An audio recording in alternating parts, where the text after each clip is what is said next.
Welcome to the Drive to Draw podcast. My name's Pete, once again joined in the studio here with Phil Fechner. Mate, I actually made a little bit of a boo-boo last week. We did get to the 10th episode last week. Yes, I was listening to it during the week and I saw 10. I thought, hang on, we're plugging it that it was going to to be this week, so it's number 11. Legs 11, that's exactly right. I know what had happened.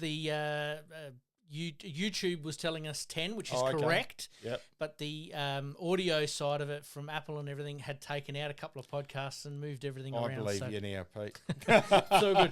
Mate, how was your weekend? Well, bit mixed again, Pete. Yep. Side had Westlake on Saturday. The side had Westlake's covered, Yes. top side. And my rink had finished, but must admit the whole rink had a really good day, won by 7 or 8 shots. Yes. We were up by about 15 when I came off the green, and we managed to lose by about 4 or 5. Snatching the defeat from jaws of victory, hey? Yeah, and guess what? Today, Same thing? well, I won 30-8 today, our rink. Our whole rink had a magnificent day. Yes.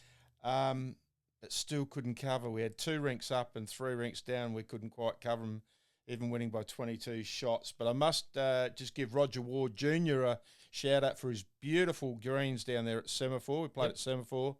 Just spectacular greens, and the conditions were fantastic. I was just about to say, the perfect day to be down near the beach absolutely there. Beautiful down there. Hopefully they can attract some state events at some stage Yeah. there. We played at Henley for the State Fours on Sunday. Absolutely magnificent greens and running very well down there at the moment. Unfortunately for Roger, they played, some sort of tournament, and they shouldn't have played on a wet day, and there's a wheelchair. He's got 2 big patches in the middle, right in the middle of the green, where it sort of churned it up, and he's just struggling to get them growing. But we played on the outer, and they were beautiful. So it's a credit to him. He listens on. He told me today. Fantastic. So to Roger, thank you for your beautiful greens today, mate. Absolutely. We do have a couple of listeners that pulled me up on Sunday saying, what's happened to the episode? What's going on? I had that too. We did have some technical difficulties last week in getting it out. For some reason, it wasn't allowing the full episode, and then it was only letting half. So, yeah, it's been a big week as far as all that goes, but I assure you it is going to be all fixed for this week. Yeah, I had a few calling me and let me know, and so I shared it all out when it came out, and like I normally do. So, we should be back to absolute normal as of this week. We'll see how we go, mate. Credit to some of the greenskeepers at the moment. I know we haven't exactly had the wettest of winters, but it seems like all the grass is certainly running very well. I was at Ascot on Saturday, Henley on Sunday. Both of those greens running very well. I was Toorak on Saturday because we've gone to Toorak now, and beautiful, absolutely beautiful greens. And as I said, 7-4 again today, and beautiful green. We normally see the best of the greens after Christmas. So, yeah. All right, mate, let's get into Around the Greens. Around the Greens.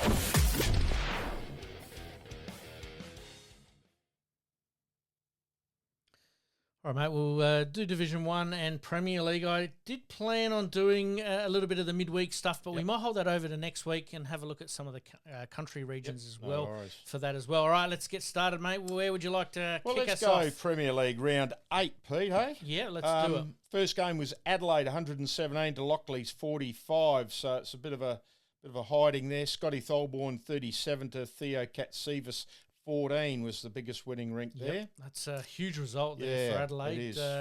Wow. Yeah, it is a big result. The next one a bit closer. Westlake 77, Modbury 67, Josh Choppin 24 to Norby Kratz. Send out Norby. He listens to our show every week. He was 14. So does Choppy, actually. He sent me Choppy a message. Does too. Yeah, absolutely. Good on him. Good on those boys there going head to head. Welcome aboard, Norb. You got your name on the show, but not for the best reason this week. No, that's right. Make it next week. I was about to say, there's always another week there.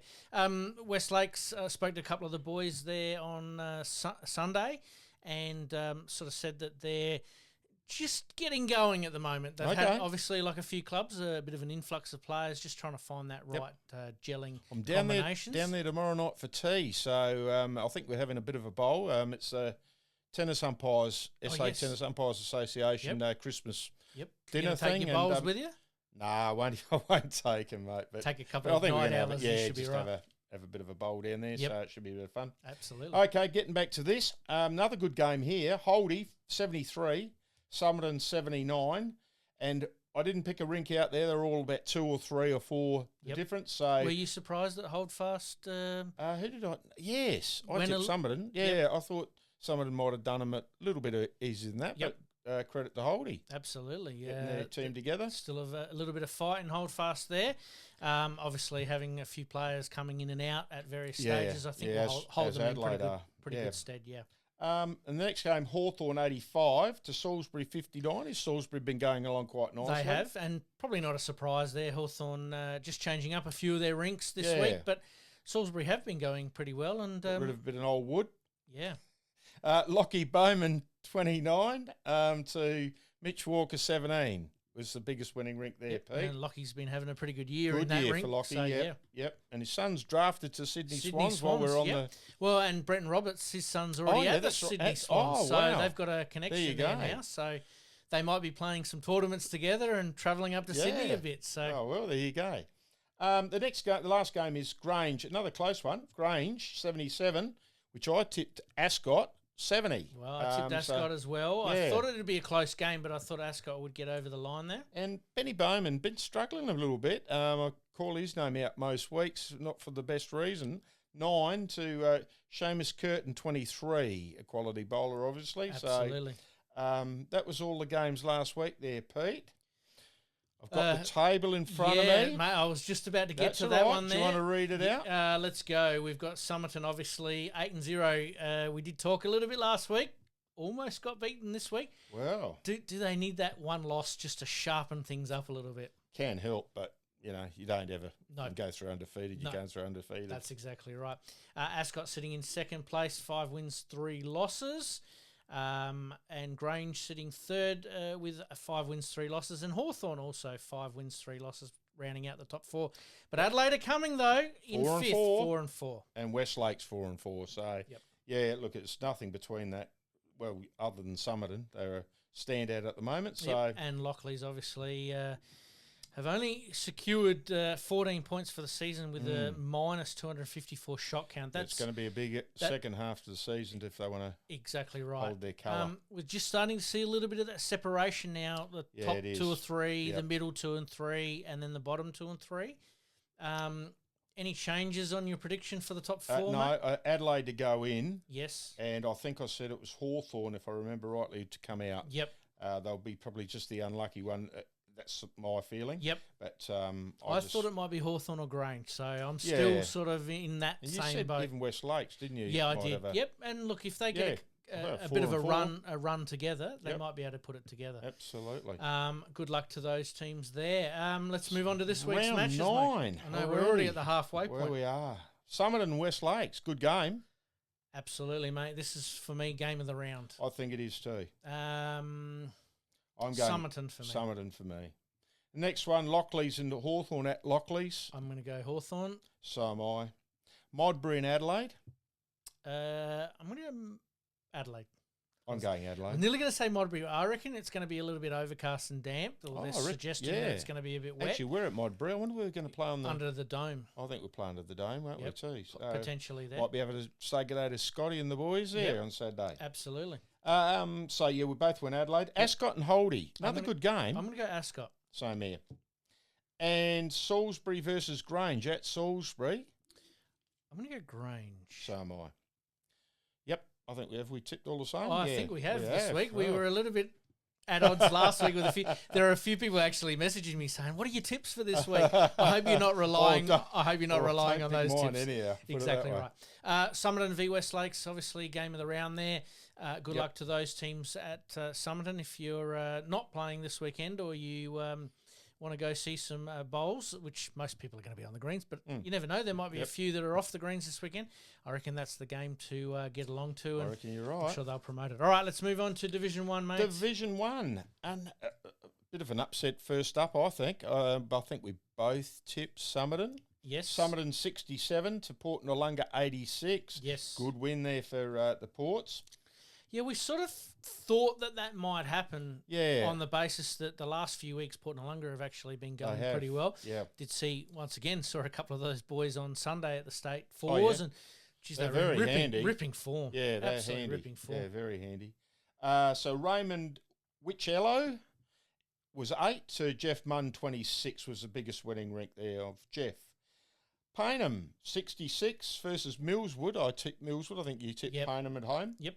Kimmy Bell found the wrath of Andrew Stazanowski 10 to 22. So Stazza's been around the traps for a fair while. I know Andrew Gard, I think, plays 3 to him. Okay. I don't know Andrew Stazanowski, I don't think. But, but he's been around the traps for a little while there. Very handy bowler. So, yes, Millswood getting the chocolates there. I thought the home ground advantage for Paynham might actually come into play, but not on this occasion. No. Henley, 98. Henley on the way up a bit. A little bit, yeah. Beat Woodville, who, as we said last week and the week before, bit disappointing. Yes. 63. So Jeff Marsh having a real good win over Mark Hanrahan, 16. So he one of their best skips down there at Woodville, so that's a good win for Marshy there. Absolutely. Speaking with Buddha on the weekend, he said that the greens were running beautifully at Hanley there. Okay. They just put it all together perfectly on the day, and Woodville are just struggling a little bit at the moment. It's going to be an interesting watch, that one. Next game, Toorak, bottom side, almost got their first win over Tranmere at Toorak. I didn't see any of the game. They were down the back. Yep. So, and I sort of grabbed me bags after Saturday and went. Yep, no, but anyway, understandable, mate, when that does happen. Yeah, a bit disappointed. But you know the moral of that story is you need to finish last rather than finishing first. And watch them lose. Then you can control what's going on a bit. Heartbreaking. Yep. Anyway, Toorak 75 to Tranmere 79, so it's a good close game. Oh, it would have been a good game to watch. I should have gone over there. Feasty versus John Diesel Fedderson. That is a 27 to 19 would have been a cracker game. Wow. The old Foxes out there. Wow. Who got the chocolates on that occasion? Feasty. Yep, Feasty got them. Played him in the state mixed, and you said I he was on the receiving end of one of his good days out. It's still a very good bowler. Yep. For sure. The last game was Modbury 67 against Marion, who 83, who are sitting top. Yes. Wayne Jones 14 versus Ash Close 24. So good win to Ash there. So Marion still undefeated. Absolutely. Again, a little bit like Premier League. There's that little division there. There is. The top side, obviously, 8-0, a bit like Somerton there. In Premier League, Marion obviously leading the way. But then you've got sort of Port Noarlunga, Somerton, and I'd probably throw Millswood in that middle category there. But as you mentioned there, Henley are coming. And Tranmere. Tranmere, they're the other two that I reckon I can see maybe just around that mix there, either getting in or unfortunately just missing out. Yes. But other than that, I think that's my top 4. Yep.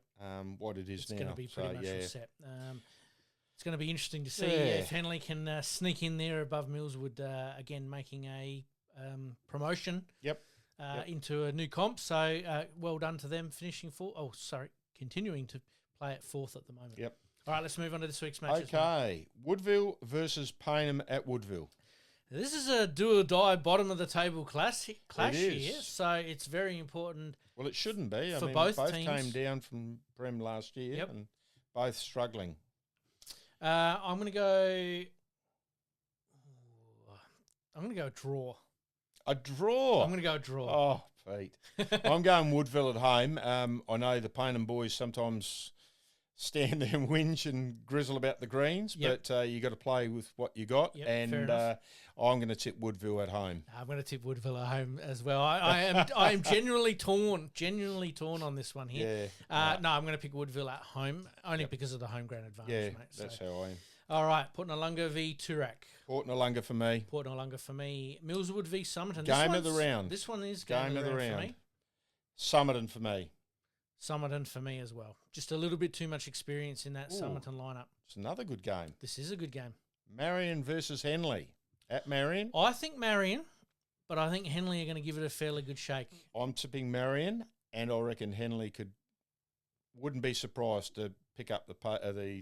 Notes or points on Saturday night and have a look and see them win. But Marion for me. Marion for me at home as well, especially if it's going to be a bit wet and windy. It's going to be funny, isn't it? They are nicknamed the Hurricanes for a reason there. I played a year down there. Oh, God, that wind. Yes, it takes a little bit of getting used to. All right, and Club Tranmere versus Modbury, mate. I can't tip against Tranmere at home.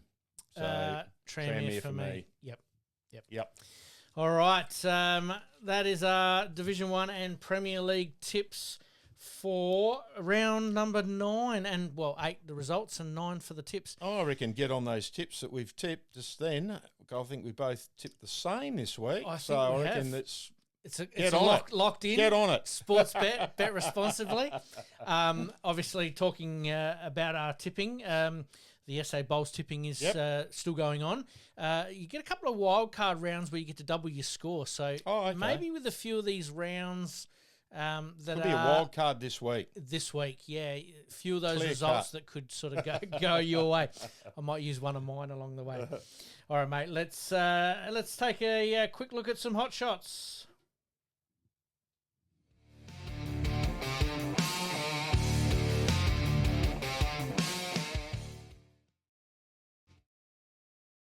Extra little bit of weight to push it through.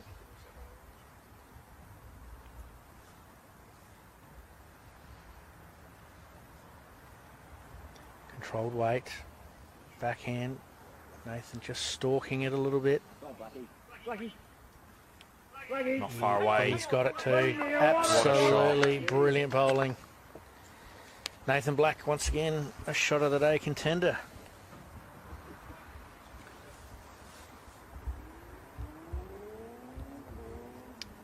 You called it, mate. I seen it.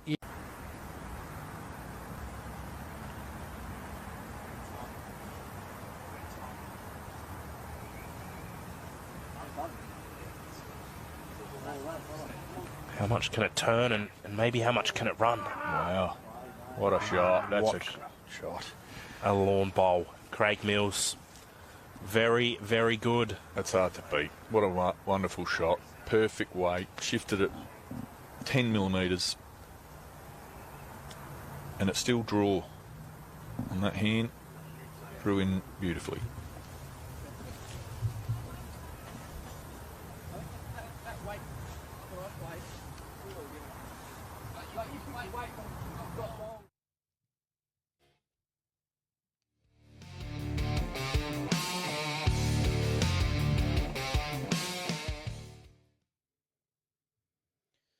All right, mate. Obviously, Nathan Black and Craig Mills there producing some absolutely unbelievable bowls.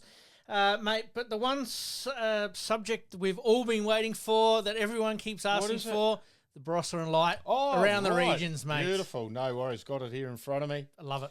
Round 9 up there, so they're a week ahead of us. Kapunda. And you tipped this one, I Pete. did. Kapunda 103 versus the ex-top side, Yadunda 65. Yep. So it's a big win there for Kapunda on their home deck. Yep.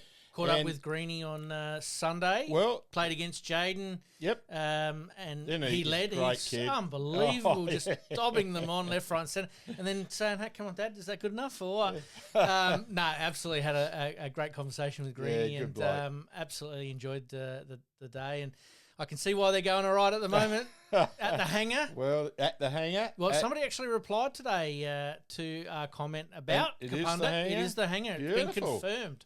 There you go. And I can mention that man again, Adrian Green. Yes. 35 versus Tate Rogers, 14. And Tate's had a good year himself. Yes. So that's a real good win for Adrian.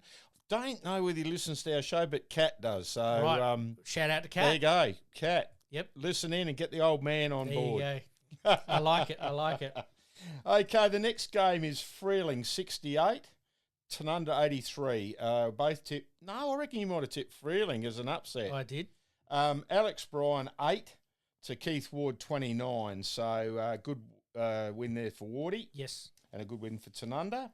Mount Pleasant 55 versus Lindock 85. John Webb played Sean Mahoney. John Webb 11, Sean 26. A good win for Sean and young Ashton and their rank. Yes. Lindock going along quite nicely. Newry, last game. I reckon I tipped Anguston here because I said I wasn't going back to Newry this week. Yes. So, but Newry with the great man. Yes. The mayor. The mayor. I did see the mayor on Sunday. He gave me a bit of thumbs up. And he gets a mention in a minute. Yes. Newry 85 defeated Anguston 74. Yes. the great man, Stuart, the mayor, Forbes. Oh, sorry, it wasn't. After all of that. Oh, you've pumped him It's up. Stewie Allen, sorry. Sorry, Stewie. He'll love that. I know he did. He had a good win, though, anyhow, Yes. but he wasn't quite as good as Stewie Allen. Yes. My mistake. Sorry, great man, but he's still got the keys to the town. Yes. Stewie Allen, 29 to Ian Ellsworthy, 12. So, and Elsy's a really good skip up there, very consistent bowler. So we'll go onto the table now. Yep, and it's going to be changed now that we've had a couple of little upsets there. It's a huge change. Yep. Newry go from second to top, Wow. 6 and 3. Wow. Lindok 6 and 3. Yadunda, who have held top spot virtually all year, 5, 3 and 1. Yes. Angaston just sneaking in, 5 and 4, but they've had more rink wins and more points than Tanunda, who are sitting 6 and 3. Okay. So And- shot difference is going to play a vital Yep. part here. And Kapunda are 5 and 4. So it's very, very tight.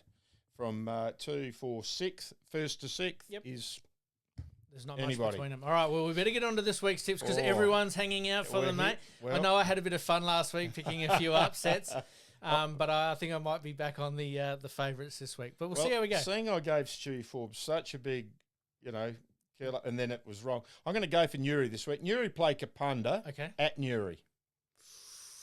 I think the mayor's going to I'm going kick for- me out of the town. I might go for Kapunda. Wow. I'm going for the mayor. I'm going for his side. After Newry. seeing Jaden lead and Adrian playing 3 to Seamus Curtin, if he gets in a bit of a mood, look out. And then Kat, if she gets in a mood too, yeah. she's doing pretty Look well out. herself. Exactly right. So you're going Kapunda? I am. I'm going Newry. I'm going to Okay. stick with Kapunda. The match of the round is the next match. Okay. Other than that one, Yes. that's a good match Yeah, too. it is. Lindok and Yadunda, though. Second versus third. I'm going to go Lindok. I'm going Lindok at home. Yep. On their beautiful greens. Yes. Angaston versus Tanunda on the artificial up there at Angaston in between the vineyards and the... Just a bottle of wine at the halftime break. I'm going to have to go Angaston. I'm going Angaston. Yep. I think they're going to bounce back. And probably the bottom of it is the bottom of the table. Mount Pleasant on their artificials over there. Yes. Versus Freeling. Freeling for me. Mount Pleasant for me. And Brendan Tahini to be the rink of the week. Okay. Is the tip. It's Phil Nostradamus. I like it. He's already picking who's the rink of the week. No pressure. No pressure, Brendan. Any sort of events going on up in the Barossa Light at the moment that you can think of? There isn't. There's not much happening up there. We're winding down for Christmas. Christmas pageants on up at Tanunda tomorrow, Friday night. So we're a day early here today. Yeah, we are a little bit earlier today. So that's about all. Other than that, I can't. No, I haven't got any messages from anybody. No, that's okay. Just wanted to double check that there aren't any tournaments on. Obviously, we like to plug them as much as we possibly can. We'll talk about them a little bit later. Yep. But if there was anything happening with the Barossa Light, nothing in the Barossa. No, that's okay. All right, let's take a very quick break. Liking this podcast? Please like, rate, and subscribe.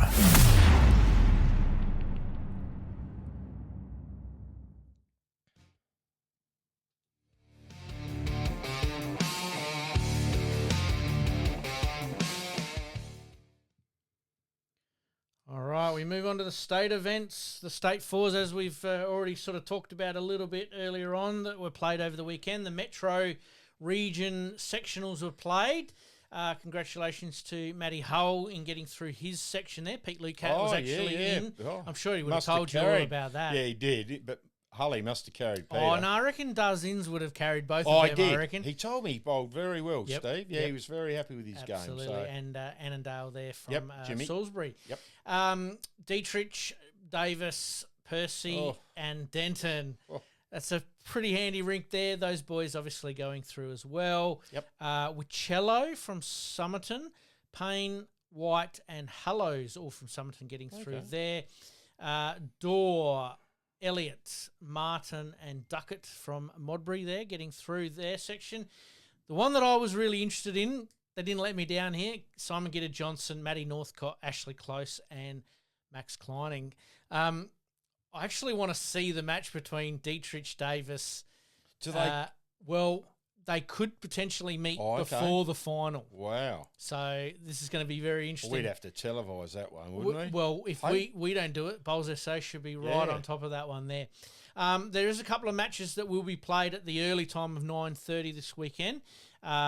G. Miller from Kensington Marriotteville Bowling Club taking on Anthony Moffat from Port Noarlunga. I did see those guys out at Henley on the weekend. They're in some pretty good form, the Port Noarlunga boys there.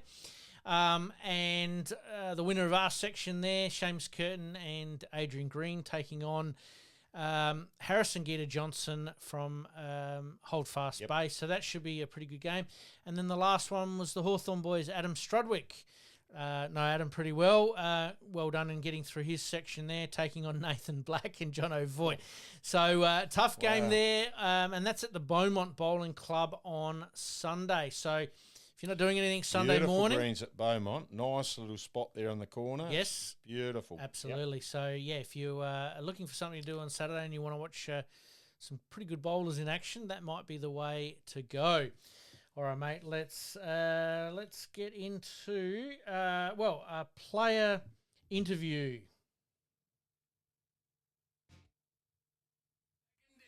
Players interview.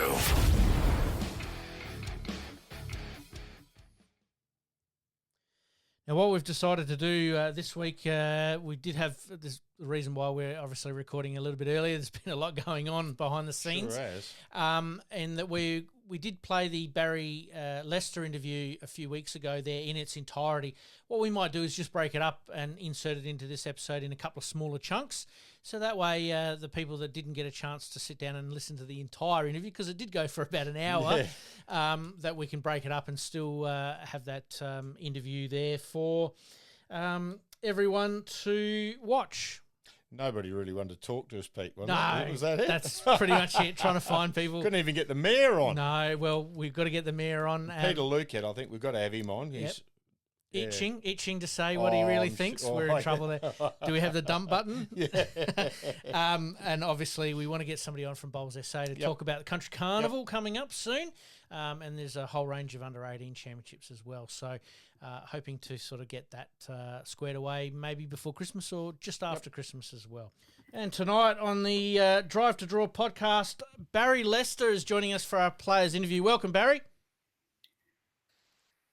Hello, and thanks for having me. Not a problem. Well, Barrie, World Outdoor Champion in 2016 Christchurch. Silver medal in Christchurch as well in the fours. The triples was obviously the first one. Commonwealth Games, bronze medal, 2006 in Melbourne in the pairs. What do we got? Silver in the 2018 triples. Also 2018 in the fours. And then Birmingham, which is probably the most recent Commonwealth Games. Silver in the triples there. And a couple of gold medals in the 2019 triples and fours in the Asia Pacific Bowls Championships. And I reckon there's a singles gold somewhere in there as well, but we'll get to that in a minute, mate. Welcome aboard. Thanks for joining us. You've done your homework. Yeah, thanks very much for the intro. And anytime I can talk to anyone such as yourselves about the game of bowls and talk about all things the game, I'm very excited for the opportunity. So thank you. Absolutely. I got on your page this afternoon and watched a few of your coaching tips, Barrie. I've got my single coming up, so I thought I'd better get on and have a look. So I watched a few of those this afternoon, so it was good. Getting sweaty palms talking to you, though. It's a pleasure. We'll have to report back to you and see how Phil goes. I think they're trying to organise it as we speak. Yeah, so. we are. So, good luck. Now, I looked up, 42 years old. When did you start bowls, Barrie? What age? My first season I was 14 in a little town called Wedderburn, an hour out of Bendigo. You're growing up in a little town like that, one milk bar, one pub, one bowls club, one tiny little school, 700 people. There wasn't sort of much else to do other than play sport, and I was a competitive beast as a kid, to the point where I probably threw people the other way when it comes to me, but just competitive. And when I got the opportunity to play my first game of bowls at 14, my old man said, "Come down and have a game," and I did. What other sports were you involved with back then as a young lad? I'm assuming Aussie rules would have been on the cards. Yeah, like every other kid at that age, wanted to play AFL. Broke a few bones playing footies, which didn't help that dream. But I did reach state level under 16 football. Probably my claim to fame there was played with a witchy-proof boy up the road, Corey Jones. Played in the sort of state carnivals down in Melbourne, Windy Hill, and so on. So played in some decent school and state level football. Love footy, love my golf.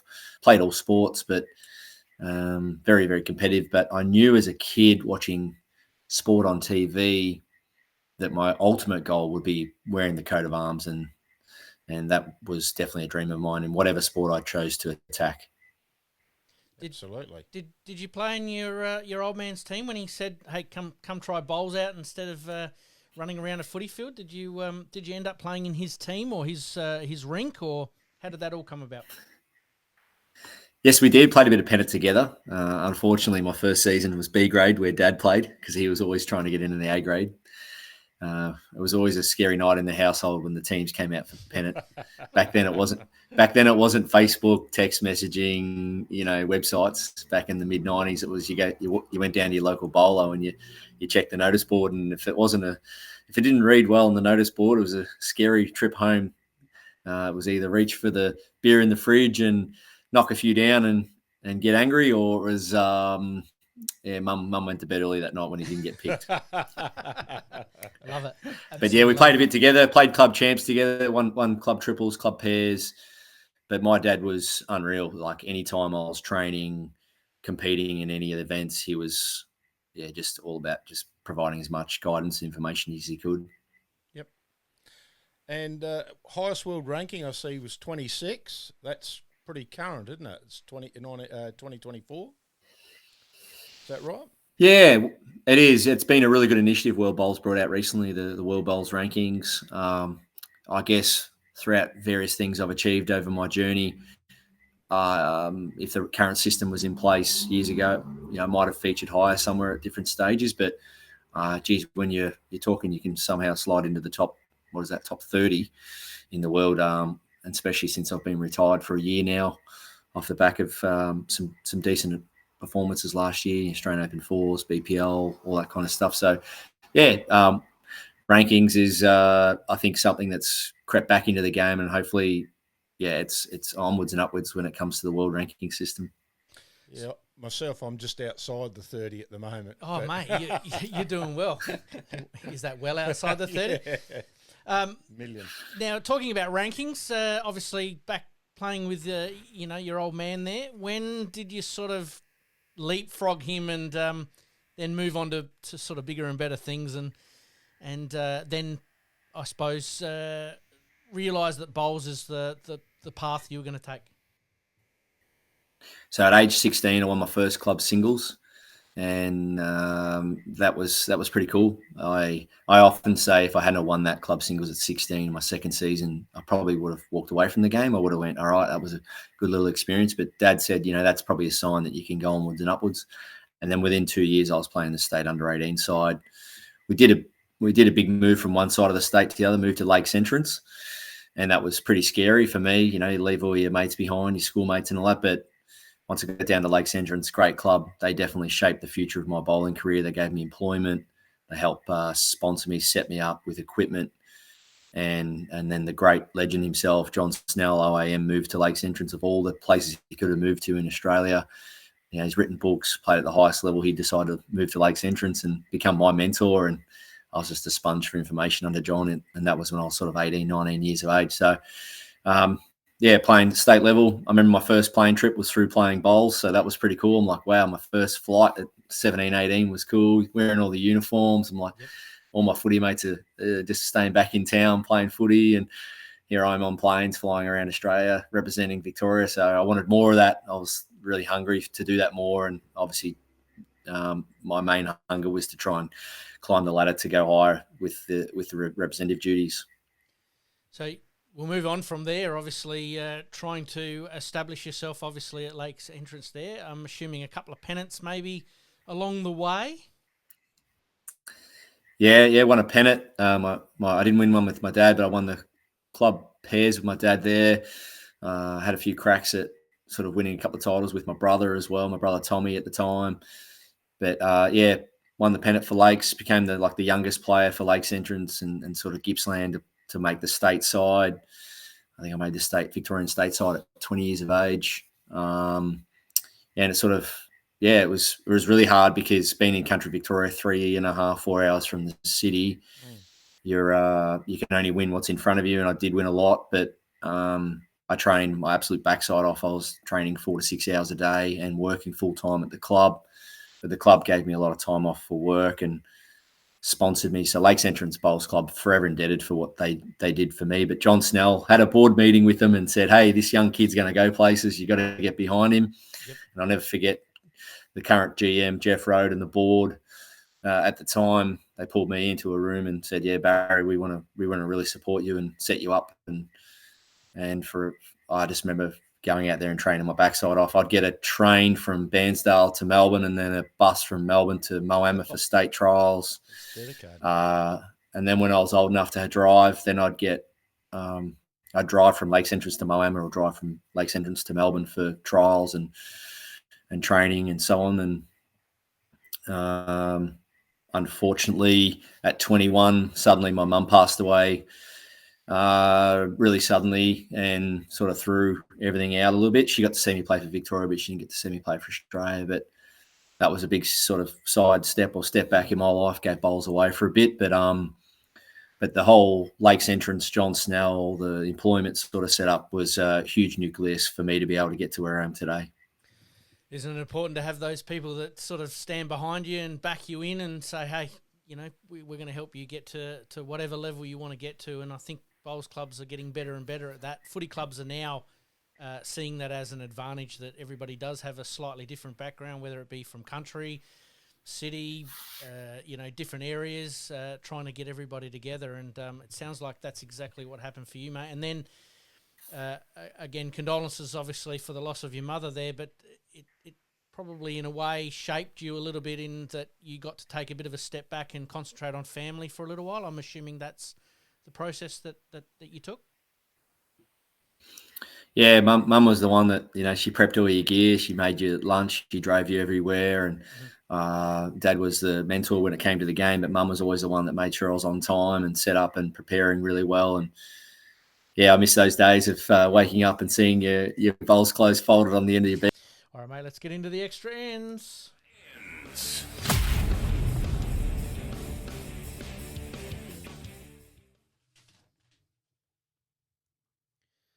All right, mate, do you want to kick us off with some tournaments? It looks like the Torrensville Fours medley, Sunday the 15th of December, 9 for 9:30 start, $120 per team, $2,000 worth of prize money. Well, I reckon that it might be the last game, I would imagine, I reckon it is. at the old club on South Road there before they move across the road. Make way. So if you want to get down there, their grass screens generally run very, very well. I know the dome's been taken down. I have seen the time-lapse photography on all of that.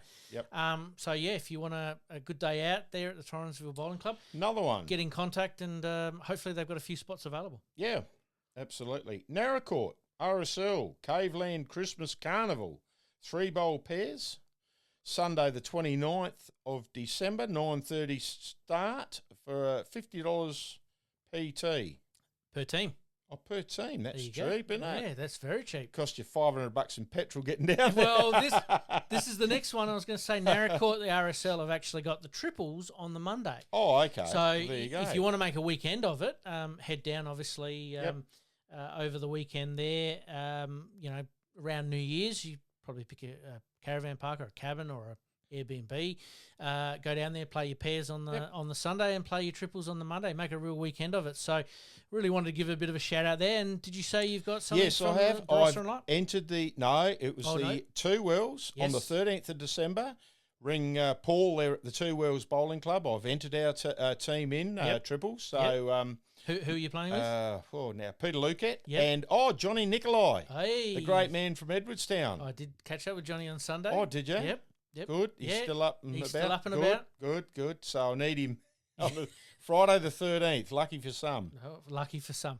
If you need an absolute desperate last-minute change. I might put my hand up for you there. Really? Maybe. We'll Take see a how we go. sickie. You must know the boss. I do know the boss. I am the boss. Very interesting there. Any clubs that have some tournaments out there, please let us know as soon as possible that we can promote them and try and boost a couple of numbers with the people that are listening. Or take a couple of numbers off. That's exactly right. Because they're listening to us. All right, mate, let's move on to some national events. We have talked about it previously. The Australian Open returns to the Gold Coast.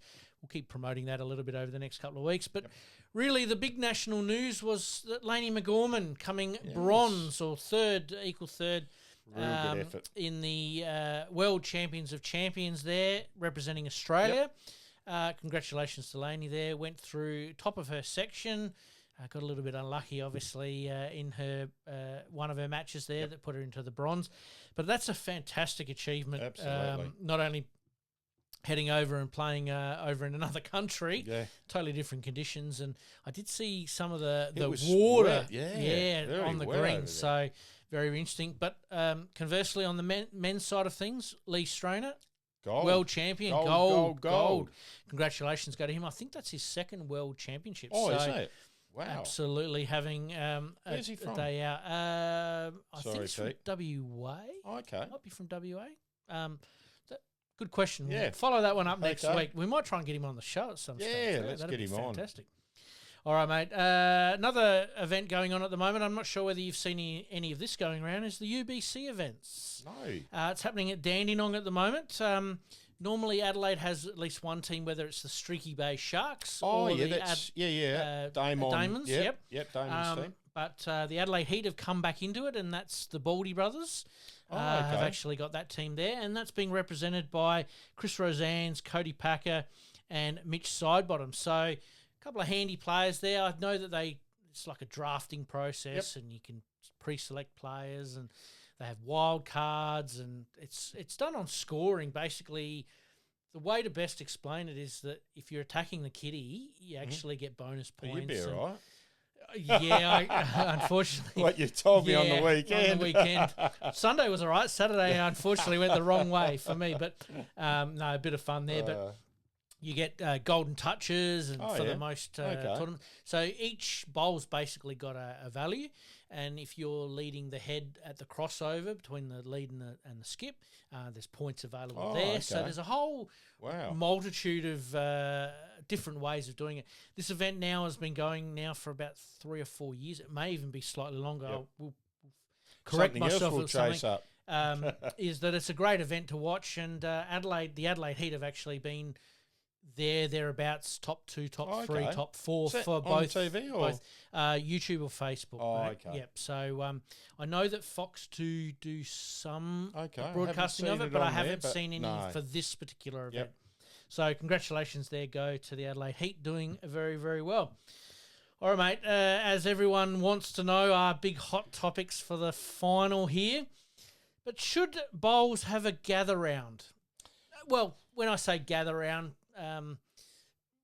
teams playing at one location for maybe a weekend or or a round. SA teams.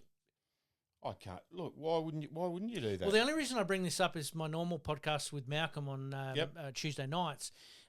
They did something similar in the cricket on the weekend where they had matches sort of in the morning. Then they sort of, as they broke over 2 greens, there was a little bit of period in time. So that way you sort of got that little bit of continuity, so everybody was at one venue for the whole. And I thought it was a really good idea, and I thought I'd bring it up for the bowls. You could actually do a couple rounds of it, couldn't you? Say 1 year you're at Grange, and then the next year, you work it out. Because each club's got at least 3 greens. Yeah, at least 3 greens. And play all the Premier League on, staggered times or whatever. Exactly right. That should be quite good. Yeah, over 2 like greens, that. and your third one could be used. So I'm going to throw it out there, and look, really encourage our listeners to get involved. Maybe it's something that we could potentially put forward. I know there's some double headers that happen sometimes with the Queensland Premier League. It's sort of just banking on that a little bit as well.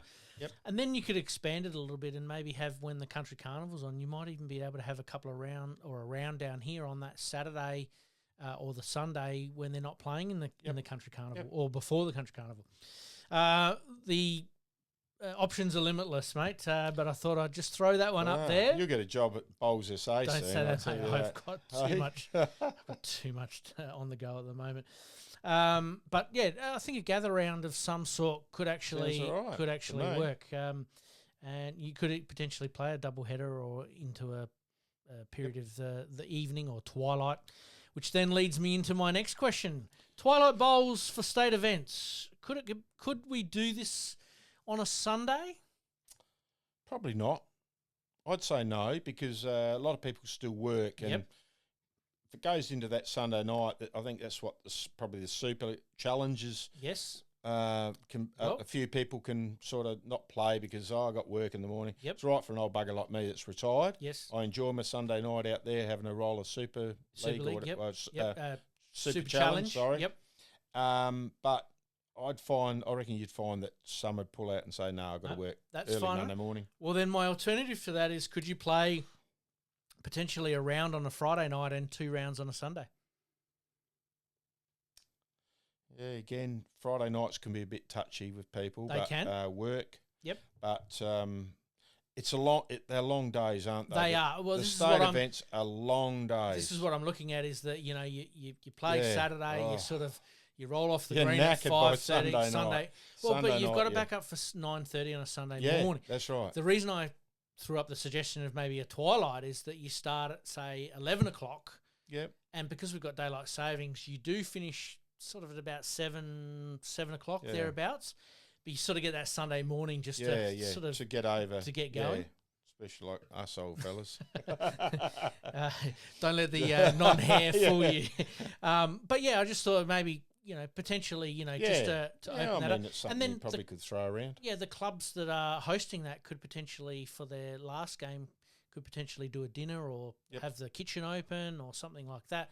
Have people sit around and enjoy a meal and a beer after. It could be a good for revenue raising for that club that's actually taking on the advantage of playing state events. So the other one that I've got is if a club has synthetic or grass greens, both at their venue, should their top team be legislated? I suppose that's probably the way to put it. Should they be told that they have to play their top team on their grass greens? Ooh. It's a controversial one, but I thought I'd throw it out there.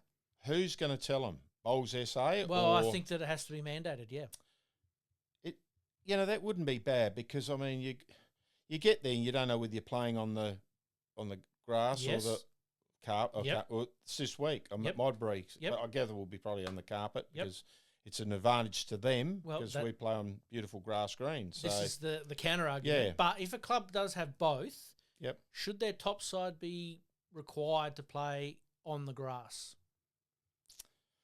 I suppose not necessarily the top side on the grass. Should they be made to play on the carpet? Well, there you go. But not every club has carpet. No, but the ones that have got carpet. No, if they've got 3 greens of carpet, Yep. we can't do anything about it. Okay. But if you've got Yep. 2 synthetic or 1 synthetic and 2 grass, but you play your top side on the synthetic instead of the grass, could that be? I know I'm throwing a little hand grenade here to finish off worms. I reckon you're probably hoping. Hey, you got to throw these ideas out there. But I mean, you hear comments, that there's this beautiful grass green sitting there doing nothing, and our top side's playing on synthetic. Now, don't get me wrong, synthetic greens are fantastic, and there are a few out there that are brilliant. There's a few out there that have their little idiosyncrasies. I totally get that, and it's an advantage to the club that they are able to sort of use that. I get that. But if you've got grass available, then why wouldn't you be wanting to play on that? Yeah. That's probably Salisbury do it all the time, don't they? They never play on their dome under the dome. Yep, unless it's inclement weather. Yeah, that's right. And I totally get that. Yeah, that's no problem. I mean, it's something that's for Bowls SA. They've got to make the call, don't they? As I said, mate, I just thought I'd throw a little hand grenade to finish us off there. But, no, mate, you got to throw these ideas up. It's just funny. You hear a couple of things in the, on the weekend, a couple of grapevine, and you go, actually, that's not a bad little topic. Let's throw it out there and see what people think. So please let us know your thoughts on that one there. But, mate, we better wind things up. Been an absolute pleasure to have you on board again, Phil. A pleasure to be here. And we're well and truly into double figures now. Yeah, episode number 11. Mate, I thank you for your time once again. Thank you, Pete. Thanks for having me. As per usual, We promise to do better. We've We're got to do better. We are trying. We are trying. And if there's any sponsors out there that would like to get involved, we'd love to hear from you. Jacobs Creek, Ben Murray Wines, Vecna Plumbing and Gas. There you go. Intersport. Kilkenny. I like it. Until next week, we'll see you then. Thanks, mate.